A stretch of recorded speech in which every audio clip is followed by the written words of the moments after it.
Well, so he plays a bunch of just disruption. And one of the cards that kind of gets around that is Floatstone. It allows you to change your attackers up, and especially against Golisopod, it really turns on that first impression again and again with Guzmas and all that stuff. But without the use of Floatstone and even like Choice Band, it just takes away that extra 30 damage, and it could be huge in this game.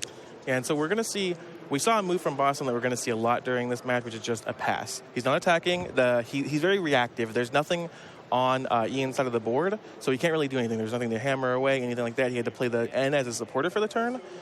So we're going to be seeing a lot of that, a slow, controlling game. But what might throw a wrench into that plan is Oranguru. Oh, yeah. Resource management, Oranguru, definitely one of the best cards against this kind of strategy. And getting it out right away with Bridget, not even playing any other cards. Bridget for that one Oranguru, and it's probably the best manager you can have on your team right now. No, this is extremely... So we saw a similar situation come up with Tord Rekliv playing against Chris Hogue yesterday. Chris is playing the Sylveon GX deck, not exactly like this, but still a very slow controlling deck. And Tord was able to just go full in on Oranguru, resource management, kind of cutting him off of his ways of winning. And I think we're going to see the same thing. You know, Ian just kind of putting up that Oranguru. He knows exactly what to do in the matchup. He clearly knows what he's doing, and it's going to be really difficult for Boston to pull it off here. Now, Oranguru is definitely better against a lot of like the Hoopa decks where they actually focus on attacking. Meanwhile, Boston's deck is all about that deck out plan. So with multiple Lusamine, we could just see a game of, well, I'll resource management. Well, I'll Lusamine to get a supporter in Lusamine, and then we just keep going. And we could also see a Team Rocket's handiwork to discard some cards later on in the game and just completely wreck resource management. I imagine that's what it'll come down to, is just sort of a war of attrition and then maybe some lucky handiwork flips. Yeah, 100%. And handiwork is definitely one of the highlight cards against Oranguru. Both players shuffling. All I know is we're going to be in for a long game.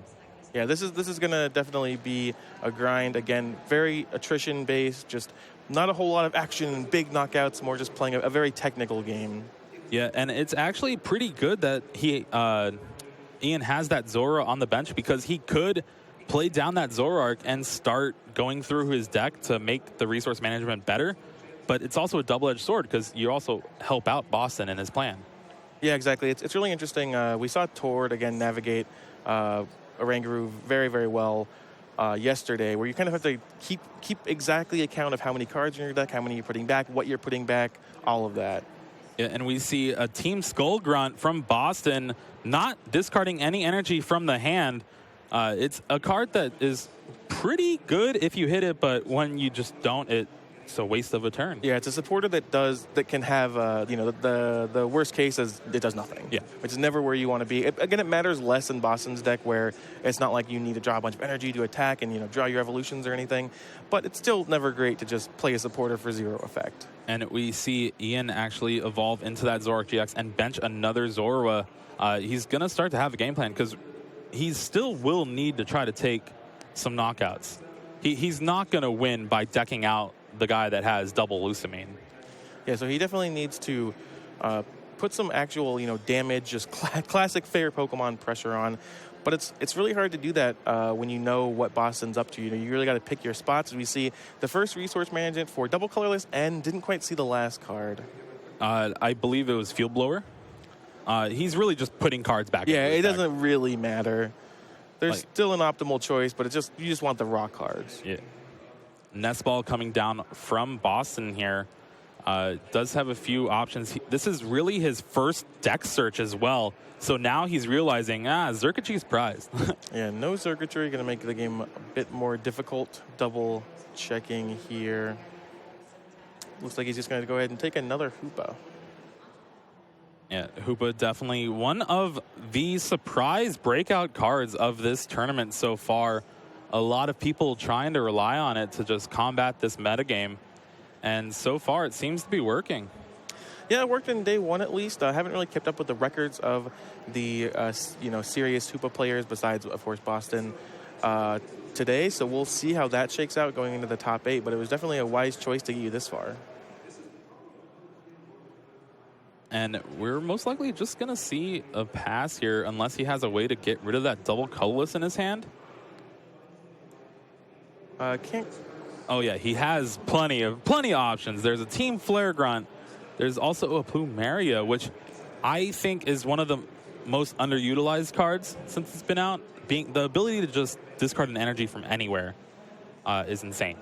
Yeah, especially when the cost is not that great when you're Boston. Like, a lot of your cards are kind of redundant. A lot of your cards don't matter in certain matchups. All right, and there we see the grass energy come down on the Rangaroo. Definitely helping out. It's a little harder to get rid of for Boston. And then, again, just resource management. Put those 3 cards on the bottom of the deck. Yeah, but this is the kind of what I really like about when you get to these bigger tournaments, especially in the later rounds in the day 2, when it was clear that Ian knew exactly what to do. He probably knew what Boston was playing because the field's so small. He immediately got that Oranguru, and he just has a plan versus all the matchups. That's what you see with these great players. Oh no, this is unfortunate. It doesn't really matter too much in the scheme of things, but the Circuitry and the Lightning Energy are prized. Right. And since Gladion goes back into the prizes, you can't Lucamine it back to get another card later on. So if he chooses that Circuitry, he will not be able to Lightning GX. Thing that only really matters in Top Cut, where winning on prizes is actually better. Yeah, he just takes the Circuitry, just still the ability's active. That still matters. The one time you shuffle your prizes. Yeah, right. Gladion going right back in the prizes, cutting the prizes. And we can actually go to the cam and see how they lay it out again. That's pretty cool. Oh, it looks like he prized the Gladion. Oh! All right, and there's a pass. Again, this isn't going to be a pretty exciting game to watch, but it's definitely going to come down to the wire. I mean, it's exciting in its own right. It's just unlike a lot of the other matches that you'll see at this tournament. Just kind of, both players are kind of competing on a different axis, I would say. Yeah, and it's not traditional Pokemon. This Ultra Ball is essentially free from Ian here. Discarding 2 cards, search for nothing. All right, I'll put them back in my deck. Yep, just resource management is what we're going to see. So, okay, earlier you said that Ian wasn't going to be able to win the deck out battle versus the guy with Lucamine. So when does Ian start attacking? Like, when does he start trying to do damage? Is there a moment where you go for it, or it's just based on your hand? Honestly, I'm not really sure. He's going to be taxed on his resources, so he will have to resource management every turn. And if Boston keeps getting a way to discard the energy off Oranguru, then this game might just end in a tie, honestly. We just navigate into a position where there's kind of no outs for either player, no energy left for Ian. Again, he only plays the 3 basics, and the double colorless are very easy to get rid of. Yeah, this kind of situation reminds me of a very old match that happened in the last chance qualifier of Worlds quite a long time ago, where 2 decks that just could not take a prize lasted like 5 hours. That was even before my time. Thankfully, these Josue rounds will know. Yeah, Josue definitely knows. Thankfully, these rounds are timed, so we're not going to see something like that, but we are definitely going to see a long, drawn-out game. Yeah, and there we see the second Lucamine is in the deck. That's one thing that would have been a snap take with that Gladion if it was in the prizes. You see Wishy-Washy GX on the left side of your screen. That is Boston's active Pokemon. The text doesn't actually matter. It's just there to have high HP. It's just there to take damage. Very similar to kind of the Wailord strategy from, I guess, expanded now and years past. So just he doesn't even have a way to attack with it. Just a big body. Yeah, Wailord actually coming in second at the last big expanded tournament. So this strategy is definitely viable. And Lucamine also doesn't only just get supporters, it actually gets stadiums too. So he could be eyeing that Lysander's Lab to just kind of keep it in play, and eventually it'll just stick. Yeah, eventually he'll just run Ian out of resources, which looks like what he's going to do. All right, there's the pass. Go ahead and take a look at the discard pile. Like, it's weird because looking at, like, checking even though there's not much action going on in the game, the specific cards that Boston has played are pretty important. It gets less important when you consider just Lucamine after Lucamine.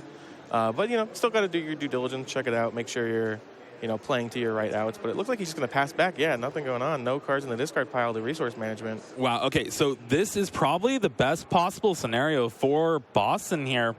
He's gotten both Lucamines pretty early on in the game, and he just drew Team Rocket's handiwork here. And so that, in combination with the Team Skullgrunt that's in his discard, he might be able to hit a turn where Ian can't resource management back some energy. And then that's when things start rolling. And another pass from Ian. Looks like that lab may be coming down. Yeah, he actually doesn't want to play the Team Skullgrunt or the Team... I forgot the other one now. Team Flaregrunt? Team Rocket's handiwork. There we go. There's so many teams in this deck. It's insane. He's basically playing every generation of evil villains. It's great. But you don't want to discard top cards of his deck because he'll just put them right back into his deck. Right, it just does nothing. We do see a Team Flaregrunt knocking off that energy, and I don't think Ian has another one in his hand, so now he's kind of forced to do something. Yeah, Mallow, the rare Mallow for 2 grass maybe? Mallow going to go ahead and search for any 2 cards, put them on top of Ian's deck, and then of course he can discard a card from his hand to draw them with Zoroark GX's trade ability. If you've been tuning into the stream, or you've paid attention to Pokemon at all since Zoroark GX has been released, you certainly have seen a lot of trades. It's the reason they call it the Pokemon trading card game. Yeah, that's true. It wasn't called that before that. So Mallow putting a Grass Energy and a Latios on top of the deck. Just one trade away from getting that grass, and then just, again, resource management. Looks like Ian is lives in Indiana. Going to test with Michael Pramawat, one of the best players of all time. So pretty cool, both players from the testing group making day 2. Yeah, for sure. Pramawat is definitely one of the best ever in this game. So anything you can soak up and learn from him is going to pay dividends. Did you know that? You see it here. 9-2 at the biggest tournament. Did you know that Pram and Azul live together? And they live together in the same apartment complex as our own Kyle Sablehouse? Yes, I did know that. So many trophies in such a small area. Indiana has definitely become one of the hubs for these top players. Absolutely. All right, and then this Lucamine train keeps rolling, gets back Lucamine and the Team Flaregrunt, and we're really just going to see that for quite a few turns. Yeah, no real options for Ian, and then no real anything kind of forcing Boston to do anything different than what he's doing. Does decide to play that stadium down. Going to go ahead and move into the Hoopa now, Guzmaing up the Zoroark. Yeah, and in the past, we've seen lists like these and like the strategy like these play cards that would discard your opponent's hand after they have a giant hand. That way they can't end and then just reset their deck. Boston doesn't actually play anything like that, but I also don't think really much anything like that is in the format. We don't have Hue anymore. No more Hue. Yeah, there's not really much to kind of prevent that play.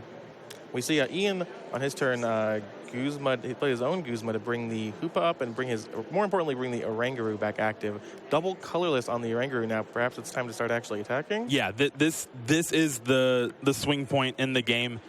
Being able to get that double colorless on the Oranguru. So now 3 energy, 60 and Confusion. Confusion will not matter, but 60 does 2-hit these Hoopas. And again, that Scoundrel Guard ability from Hoopa is so important. I mean, we saw the turn where Boston just Guzma'd up the Zoroark, and that may seem a little weird, but again, Zoroark just can't affect it. This Hoopa is just immune to GX and EX attacks. Yeah, it's pretty funny how Oranguru has become the best attacker against Hoopa. Oranguru is just a really solid card in general versus a lot of strategies. And as expected, Boston drawing 6 supporters off that end. Seems about right. Profound knowledge. And yep, Profound Knowledge. Hoopa is now confused. We do see the Acerola in his hand as well as a Plumeria, so he could at least get rid of the double colorless, but prioritizes him not taking a knockout here on the Hoopa. What do you think about that? Would you have just gone for the more trying to beat the board state, or do you like just keeping the prizes off one way or another? So I like it for early game, but soon you're going to want to start using those 2 counter catcher in Boston's deck. And if you kind of feed him a prize early on, that means you'll have a better chance of actually just him missing a resource management later on. Well, you'll have the counter catcher up forever. Yeah. You are never taking a prize. Yeah. One funny interaction is you can actually Lightning GX with Circuitry GX to take a card from Ian's hand, put it in the prizes, and then now counter catcher is turned on. I like it. I like it. All right. We won't see it this game because the Lightning is in the prizes with that Gladion. And then, yeah, resource management, put the grass back into the deck. Oh, here we go. Crushing Hammer. So Crushing Hammer is one of the ways... Wait, we haven't seen any hammers this game yeah. yet. Wow. Crushing Hammer is one of the ways that Boston can actually get rid of 2 energy in one turn as opposed to just Team Flare Grunt or Plumeria. That's a Tails on the Crushing Hammer, of course, requires a coin flip, so not going to have any effect there. Supporter still available for Boston. And there's a Team Skull Grunt. No energy in hand. No energy in hand. The information is nice, but everything that Ian really wants to do is in play right now. Yeah. The information just, I mean, what's he going to do? He's going to do the same thing every turn. I mean, he might end, but other than that, it's not too relevant. There's a Choice Band coming down, but remember that Lysander's Lab does not have Choice Band deal damage, so that 30 shouldn't really be there. Correct, we can probably get that fixed. Kind of a strange interaction to deal with. Yeah, I think people would probably just not even know what Lysander's Lab does most of the time. But doesn't matter anyway. Acerola picking up that Wishy-Washy GX. And it's still, now we're in the point of the game where he's just going to start attacking every game. And Boston's really going to need to find something to kind of make this more manageable. Resource management, 0 cards in the discard pile now. Looks like we're going to see a Skyla come down. And yeah, that, again, that Wishy-Washy is just there to soak up damage. And Acerola makes it so hard. You know, if you didn't know what this deck is, you might say, well, you can just attack and, you know, grind them out eventually. But when they're Aceroling and then recurring their Acerola, it's just very, very hard to beat. Okay, I like this play. Skyla for the Nest Ball for the Circuitry GX. If you look, there's a double colorless on that Oranguru. It's not going to be able to deal damage to Circuitry. Eventually, these Hoopas will either get knocked out or just be picked up with Acerola. And then you just play the Lusamine game. Now, Ian could try to retreat Oranguru with the DCE, get 3 grass on it, but that's going to take a while. Yep, and there's another Profound Knowledge. Going back into Boston's turn.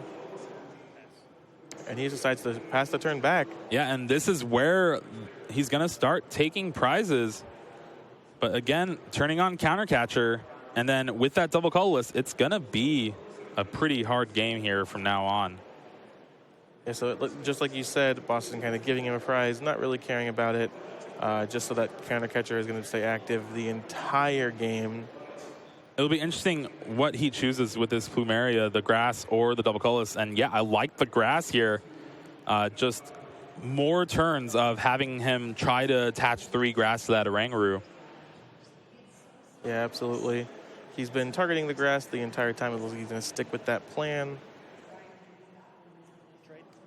There is a trade coming down. Why not? It's free. It goes back into the deck.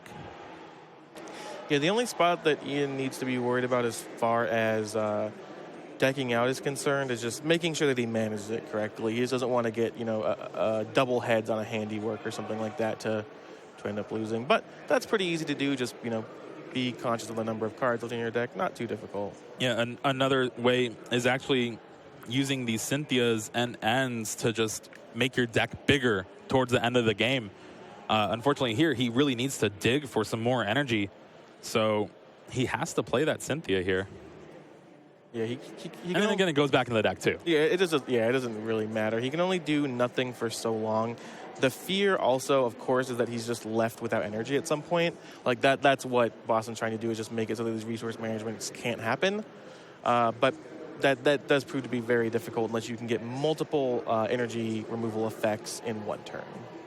Basically, if you remove the energy and then Team Rocket's Handiwork discard 4 energy off the top of the deck. That's the dream right here. That would be the best Twitch clip, I think, that we've ever had. I mean, it could happen. Get down low in the deck and just resource management, 3 energy back. You're not wrong. We're going to see an N from Boston. Another thing that he could have done is like pick an energy out of his hand with Lightning GX. So it's really unfortunate that that Lightning's prized. Yeah, when you see the Circuitry and the Lightning prize, you just kind of go, okay, well, this game isn't going to be perfect, but we can manage. And that's where you see sometimes people playing too Gladian, but it also really just hinders your consistency too. Yeah, and it's really hard. I mean, a lot of the decks, you really have to play a powerful supporter every turn, and just playing too many turns of Gladian that's not really advancing things can be very dangerous. Yeah, and another double colorless coming down on a Ranger, but no real attack here. Can't. No cards in the discard for resource management, and the double colorless are not going to be able to get by Circuitry. Just considering options. I think this would be finding Lusamine here. Yeah, I mean, you may as well play it safe, right? You just gotta, this is what you want to be doing. Yeah, well, as long as you essentially Lusamine every turn or every other turn, you still have a chance to beat this Oranguru. Right, right. You just have to make sure that you can loop more than them, basically. But I'm pretty sure this is going to be our only game. Yeah. With the way this is playing out, I don't... Already half the time gone. Yeah, I don't expect that there's any way that either player can actually win the game. All right, and there is a grass on the Oranguru as well, and a pass. Which isn't always the case. We've seen, I think it was actually Michael Pramawat who defeated Yoshi Tate on stream in Memphis way back in December by attacking with Rock Ruff. A lot of decks have options to actually be aggressive and finish games. It's not common, but it does exist, just not really this one. Yeah, especially with those 2 Wimpod's prized as well. Glide Spot's not really going to be that much of a factor, and that's the best attacker he can use for basic energy. We just see another pass here. I think that's probably going to be the most said word this match. Yeah. Now that we're pretty much halfway through the time, this is kind of what's going to happen for the rest of the game. Both of these players have kind of established that they understand what's going on in the matchup. There can be unfortunate draws on either side off of ends and things like that, but really a lot of Boston's cards are redundant. And Ian is shuffling all his cards back in, so he has plenty of supporters. He has the trade going on. So we're going to see much of the same as we've seen for the past 25 minutes until maybe the end. Maybe there's something interesting in the, with decking out somehow at the end. Yeah, it's definitely going to be the full 50 minutes here. And this end, Boston actually didn't really draw much of really his good cards in the deck. He didn't draw 6 supporters like last time. That's unfortunate. You actually see him get like that Giratina promo, and Celesteela just big, like Celesteela is just a big GX Pokemon to take more hits. That's not weak to a lot of the cards, but it's not good in this matchup. So another Skyla for that Lusamine, just trying to keep that chain rolling. Another interesting thing about playing decks like Boston's is that it really, a lot of your matches are going to be like this. They're going to go to time. They're going to go very long. And that just adds to the amount of time that you're playing Pokemon in these tournaments. You'll never have a 5-minute match. You'll never have a 10-minute match. You're always going to be sitting there the full time of the round, which, may sound silly, but when you're playing 9 rounds in a day and then 6 rounds the next day and you flew in the day before that really matters, I think. Just being able to play optimally and just kind of grind out these games is not something everyone can do. Yeah, the mental exhaustion really sets in, especially round 12. And that's what I want to point out is Boston, he knows how to play this deck. Because look at his record, 9-2, no ties. Yeah, that's actually pretty extreme. Like, this is a great achievement right now for Boston. Just being able to play this deck with such efficiency and being able to play around this metagame to where he doesn't have to tie. Especially with all the Oranguru being played in these Zoroark decks. Another pass of the turn, more of the same. I think that was pretty evident when in Expanded, when the kind of Sableye lock deck was around. It still is, but I remember when it was popular, Jimmy Pendarvis was doing very well with it. There were a lot of players that I know that were just like, I just don't want to play this deck. Like, I don't think I can play it optimally. I don't think I can do the grind. I just kind of don't want to, which is not something you really see. You know, usually if you're playing competitively, you'll just play whatever deck, you'll learn it. But a lot of people are automatically turned off to this sort of grindy, attrition-based style. Yeah. After a few more turns of this Lucamine, he might actually run out of supporters in his discard. So he gets that Lysander's Lab again and the other Lucamine. Remember, to keep this loop going, you need to get Lucamine with Lucamine every time. Enhanced Hammer of Ian's own off the top, but again, not relevant in the matchup. Pass of the turn. And yeah, we're just going to really see this Lucamine get every single resource back for Boston. And so let's just say, you know, again, this is what's going to happen in this match. You know, we're still watching. There's still some things that could change, especially towards the end of the game. But what happens when Boston plays against a deck that doesn't have a Rangaroo, that's actually trying to, you know, win a fair fight? Well, so if it's a Zoroark deck, he's going to try to do exactly what he's doing now. Xurkitree GX, Hoopa, and you're basically like, try to win? I don't think you can at all. And with this Rangaroo, it doesn't secure the win, but it really makes things difficult. Yeah, definitely. And typically, I think, I mean, does the game plan change on Ian's side very much if he's just playing a traditional deck? Like, are you just still kind of playing your game plan and hoping your opponent, you know, misses important discards and crushing hammer flips?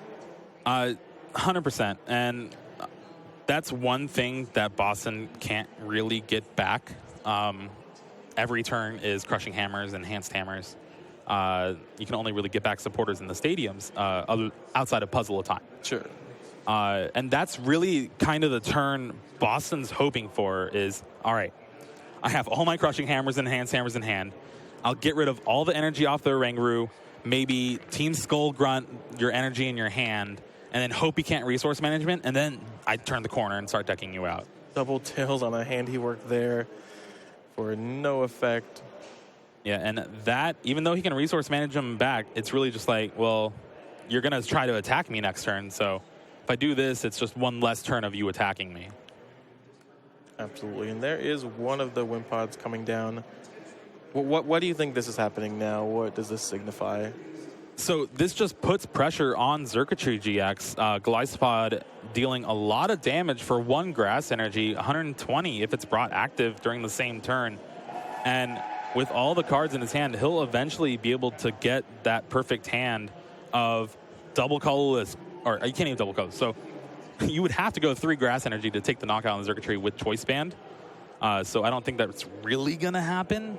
I mean, it's awkward because you can't leave. It's not even about attaching the 3 grass energy. It's about having to leave them in play while you're not doing anything. Exactly. Because they're just so, when you attach a grass energy, they're so likely to still be in play when you go back to your next turn. Yeah, so unlikely, rather. So really, it's going to come down to this first impression, 120 damage, and then if he draws another grass energy and maybe a Choice Band. Yeah, so again, he's just kind of doing what he can here, right? I mean, this is not a great spot to be in when your opponent has 20-something cards in hand and is trying to remove energy, but you got to do what you got to do. And here we actually see the counter catcher in his hand. It could come in handy to bring up a Zoroark to just try and have him not put pressure on for a few turns. And this is where Plumeria as a card comes in handy. And Team Skullgrunt, again, for the 3rd time, not doing anything. Just a complete miss there. The Lysander's Lab is pretty good. It takes away the Choice Band option, but we do see the Field Blower in Ian's hand. And opts for the Guzma? He played the... Yeah, he played the... He has a counter catcher there, right? Yeah. He does. Just both players just correcting there. Just kind of played the wrong card. There's a counter catcher. That one will work. Zoroark GX going to the active position. And now it's going to be interesting to see if he actually chooses... Okay, here we go. Max Potion coming down. No threat of being knocked out next turn. And there is a pass. I think that makes sense. Just got to kind of protect your guy. Don't really bench anything else. There's no way that a knockout's happening. Yeah, if this Xurkitree goes down, he's going to lose. Right. But I mean, it just can't happen as the board stands, and it's going to take a lot. I mean, there is a time that can happen, right? Like Boston draws bad, misses some energy removal, misses some crushing hammers. But as the board sits, he was in no risk. Wishy-washy GX up top, I think. Yeah, that's what it looks like. Basically, the biggest card for him going forward for these next turns is going to be Plumeria or Crushing Hammer, because those are his two cards that can get rid of basic energy on the bench. Because if he doesn't have that interaction, Glyspod will eventually get those 3 basics. We see another Lucamine and another pass of the turn.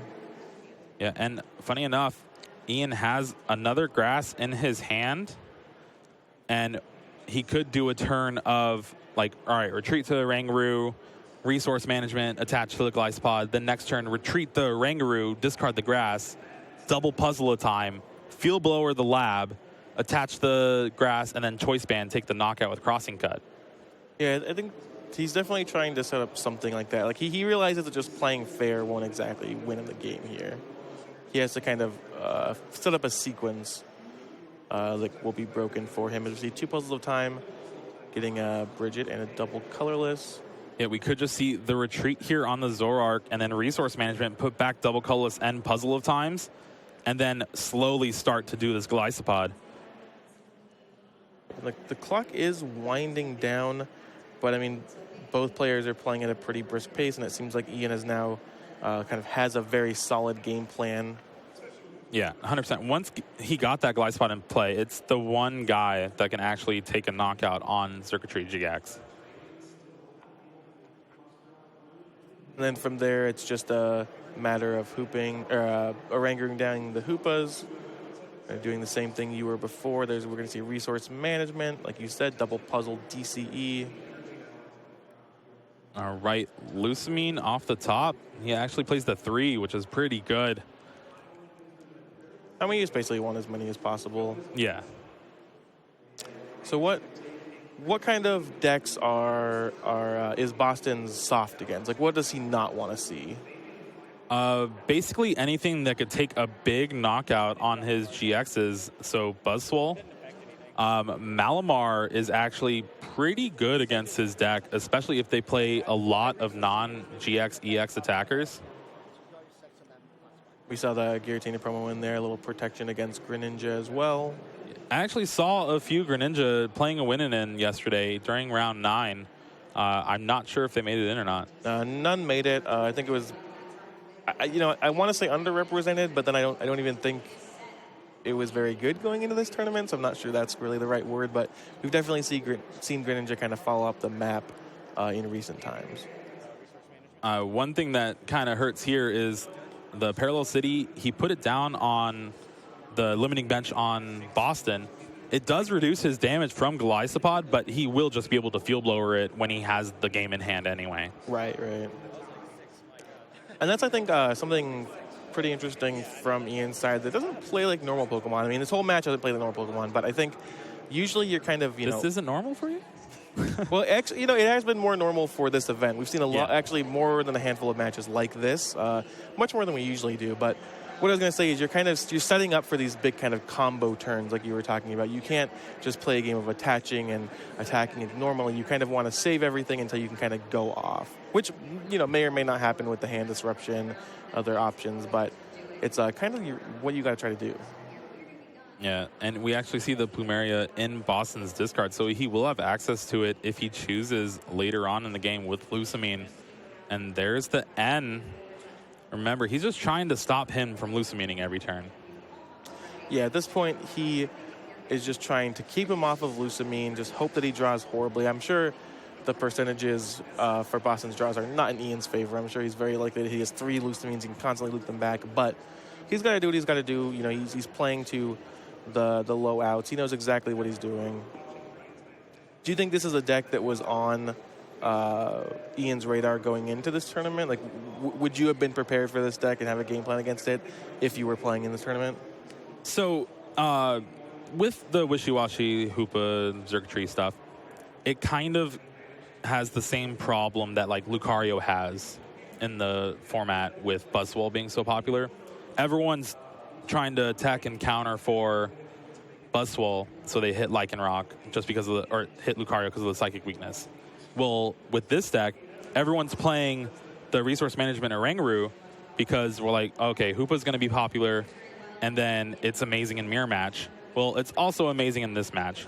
So it really just a little bit gets hit with the crossfire. Yeah, a little bit of splash damage there.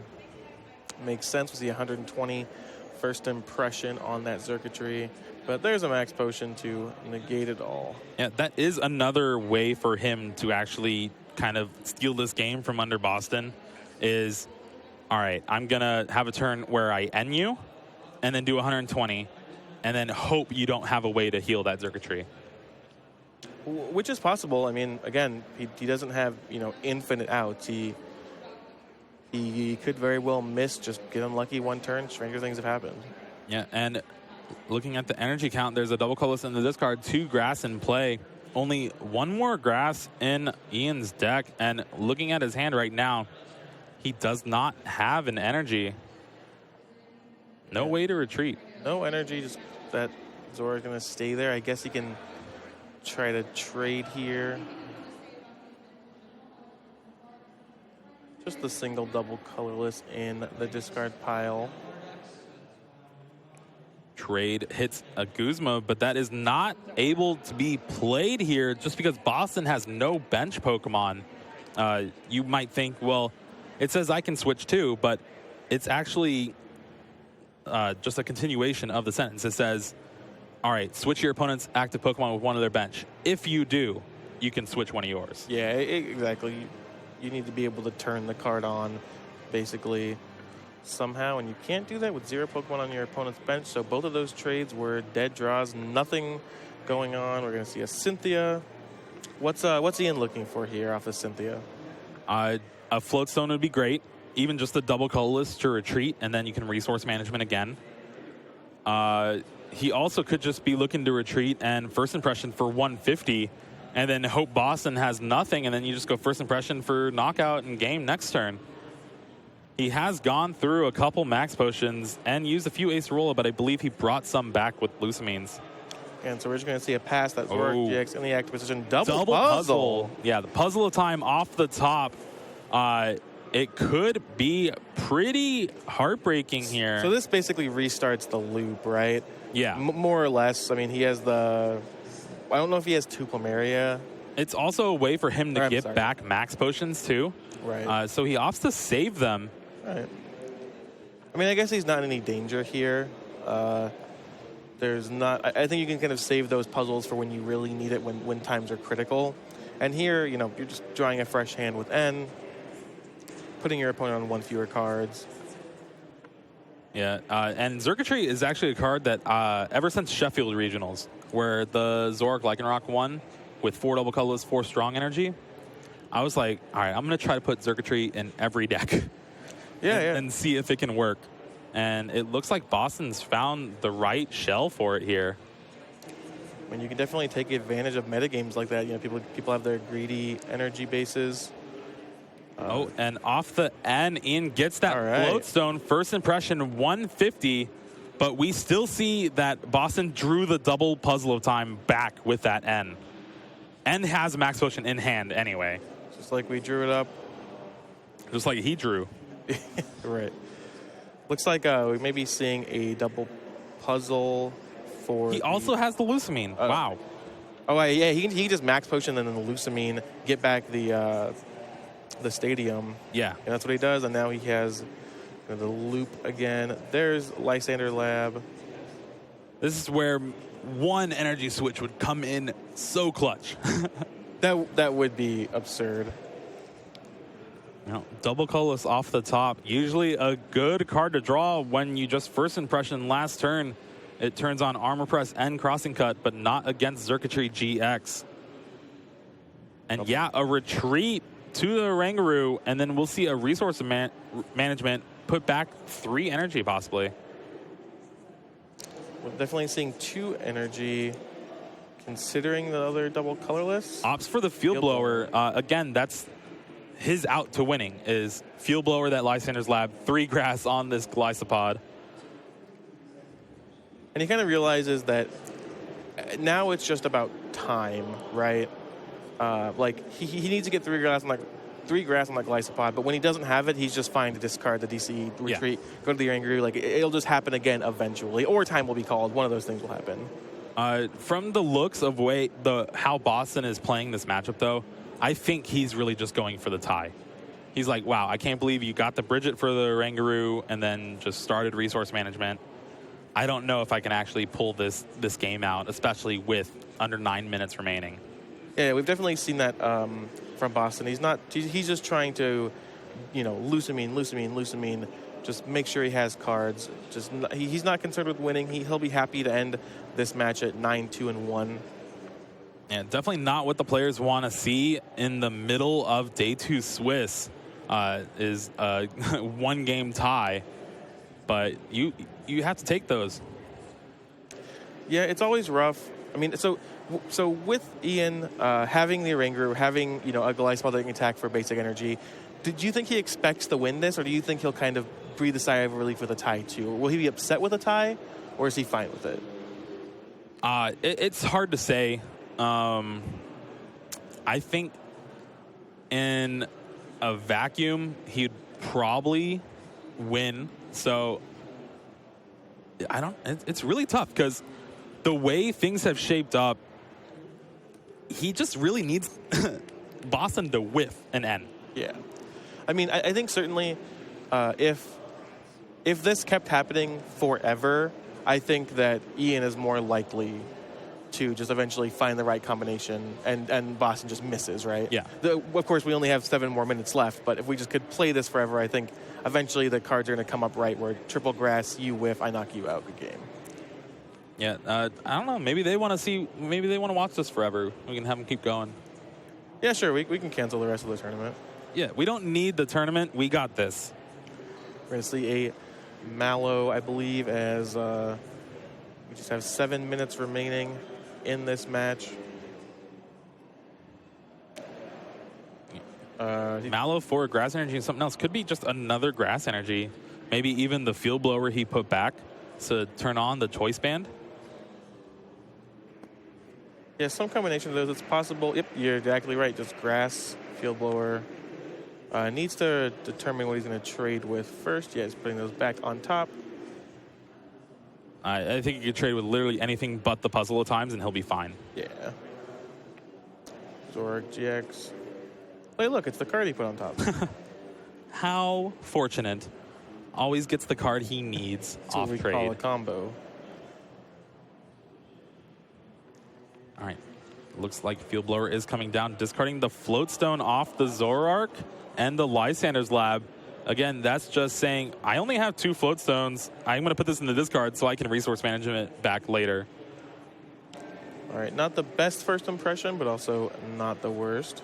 Well, so if he could just first impression 3 times and Boston doesn't have anything, he'll take the win. But as we know, there's a lot of stuff in Boston's hand that he can do. Yeah, extremely unlikely to be the way that this game ends here. Have you ever heard the Michael Pramawat Mallow story? Yes. From, the Memphis Regionals? He's done that twice now, where he needs double puzzle and doesn't Mallow and then just trades into double puzzle. Yeah. Back in Memphis, he just played the wrong card. He had the Mallow in hand, accidentally played an Acerola. Said, oh, well, whatever. He's playing against Rahul already. He said, I'll just do it, whatever. I'll pick up my Zoroark, play it back down, trade, draws the perfect 2 cards. And well, that's exactly what Ian needs here. Speaking is the of double perfect puzzles. Combination of cards. Grass Energy. He doesn't need anything else. Double puzzle, just get back 2 cards. It's fine. Mallow's actually pretty good, just because being able to search for those grass energies. All right. There we go. He is 1 turn away from taking the game here, but all he could do is just bench another Wishy-Washy, and then you got a few more turns to play. Yeah, I mean, we see Skyla in hand for Max Potion. I mean, one thing of note, I don't believe there's any way for Boston to get back Pokemon as well. So if this circuitry does go down, it'll be the only one. But I don't think that matters with 4 minutes, a little over 4 minutes remaining.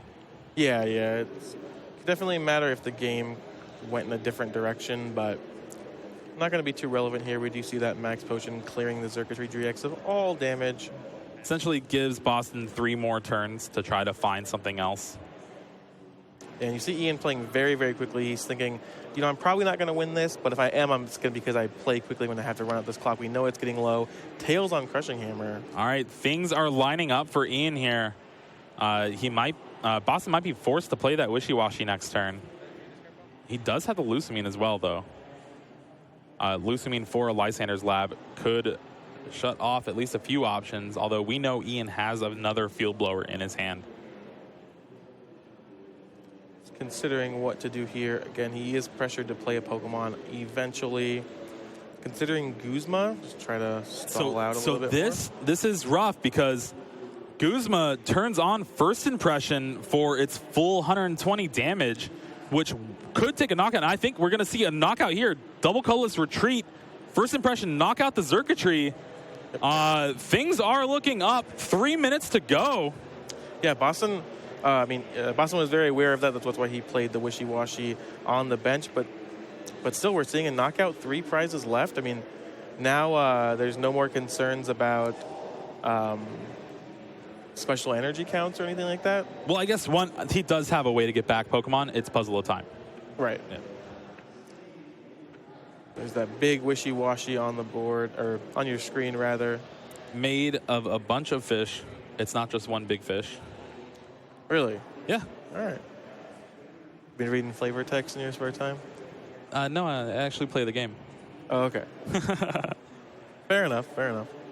So N actually puts Ian down to 3 just because those 2 Hoopa prizes he took earlier on. Only 3 cards. Again, versus, as we've been talking about this whole tournament, ending your opponent low when they have 2 Zoroark GXs on board isn't the most relevant thing, but still matters. That Hoopa is pretty important. It kind of means that this game will end in a tie. Just more Pokemon for him to just toss up there, especially ones that are harder to knock out. Would you have made the Guzma play where you sacrifice your circuitry, or do you think that's too risky? I couldn't say yes or no. He's the one that's 9-2 with this deck. He, like I said, no ties before this, so he definitely knows how to play matchups. Yeah, the important thing when playing a deck like Boston's as well is that you're playing 100% reactive, so you really need to know what options your opponent has. So like when you said earlier, oh man, if he had Energy Switch here, that would just be devastating. And Boston has to just kind of think about that, right? He knows that most of these decks don't play Energy Switch, but he does have to kind of like be very aware of what could happen every turn and what's in his opponent's I think deck. we saw that a lot in this metagame with people trying to prepare for Buzzwole. Is they're like, okay, every single popular list plays 0 Field Blower. Well, now I'm going to like play Garb and play Floatstone or play Fighting Fury Belt to help it. And then I know Ahmed, he actually got someone with a Field Blower, and it was pretty sweet. Very nice. We see a Counter Catcher bringing up that Zoroark GX. Max Potion heals all the damage off the Wishy-Washy. Zoroark stuck active as we wind down to just about 30 seconds left in this match. Unless a miracle happens, it looks like it will be a tie. Tapu Lele, Wonder Tag. There's a Guzma. Yeah, Guzma is going to start resource management again, and we'll just see this game end in a tie. Both players still very much alive for day 2. They just need 2 more wins to try to make top 8. Yeah, so at this point, Ian just realizing, I don't know exactly how much time is left, but I know it's not a lot. I know this isn't going to work anymore. I'm just going to Guzma, start resource managing, and just kind of cut off all of your outs. And we're at 0 seconds on the clock. Looks like time has been called. You kind of see the players are just kind of like, what's going to happen? I guess it's a tie. Like. Yeah, you see whenever the hands go up. But no, it looks like they're actually going to play. They're probably debating about what turn it had been yet. So it was still Ian's turn when time was called. So Boston will take this turn number 1. Ian will take another turn, and Boston will get the final turn again, unlikely to matter. Both of these players kind of positioned the game in this way. Ian actually came pretty close to being able to pull something off there with a few more unlucky draws on Boston's side, perhaps, but there's a pass of the turn. We are starting turn 2. This is going to be Ian's final turn of the game. Yeah, I think definitely what kind of sealed this game as a tie is Boston so early on, I think turn 3, just drawing into the Gladian and Gladian for that Circuitry GX. And this is turn 3. Boston draws his card. He's just going to pull out his hand. I mean, it's going to be a tie. The handshake, and these players advance to 9-2 and 1. So a tie is going to give them 1 match point each, whereas a win would have gotten the winner 3. So it's not the worst. It's not the worst outcome, but again, they're at a position where 9-2.